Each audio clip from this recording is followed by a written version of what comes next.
நாளை மறுமையில் முதலாவது விசாரிக்கப்படக்கூடியவர்கள் இந்த 3 பேர்.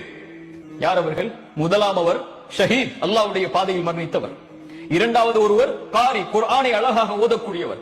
மூன்றாவது ஆலிம், மார்க்கத்தை கற்று பேசக்கூடிய மனிதர். அல்லாஹ் அழைப்பான், ஷஹீத் ஏன் செய்தாய்? அவர் சொல்வார், யா அல்லாஹ் உன்னுடைய பாதையில் இறக்க வேண்டும் என்பதற்காக செய்தேன். அல்லாஹ் சொல்லுவான், மக்கள் உன்னை புகழ்ந்தார்கள், மக்கள் உன்னை ஷஹீத் என்று சொன்னார்கள், அதெல்லாம் சரி, நீ செய்தது அதற்காகவா? உன் உள்ளத்தை அறிந்தவன் நான். நீ பொய் சொல்லுகிறாய்.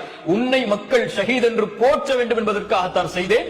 யாருக்காக செய்தாய்? அவரிடத்தில் சென்று கூடிய வாங்கிக் கொள். காரி, குர்ஆனை ஓதினாய், எதற்காக ஓதினாய்? அவர் சொல்வாய், அல்லாஹ் உனக்காகத்தான். பொய் சொல்லுகிறாய் அடியானே, மக்கள் உன்னை குர்ஆனை அழகாக ஓதக்கூடியவர் என்பதற்காகத்தானே குர்ஆனை அழகாக ஓதினாய். போய் பெற்றுக்கொள் நன்மை அவர்களிடத்தில். ஆலிம், மார்க்கத்தை கற்று பேசக்கூடியவர். அழைப்பார், அல்லாஹ் எதற்காக செய்தாய்?